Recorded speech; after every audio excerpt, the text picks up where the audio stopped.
time period in relation to the coronavirus, you couldn't avoid it, right? It was on every television station, it was on every social media platform.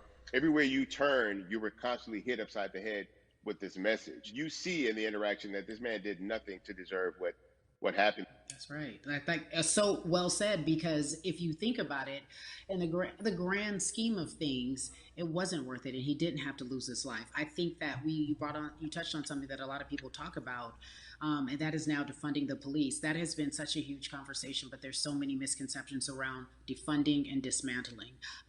If you will, educate the audience.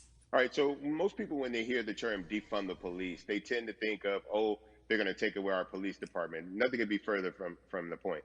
Defunding the police means that in certain communities, even Houston, take for example, we had over $1 billion allocated to our police force.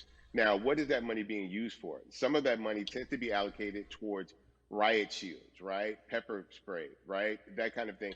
That's only used against the people that fund this budget, right? So why would the people want to supply the police with the means to oppress them? If the police are concerned about the situations in certain communities You can't with a higher emote when crime they're rate, talking now. well, higher crime rates tend to happen in communities where there's not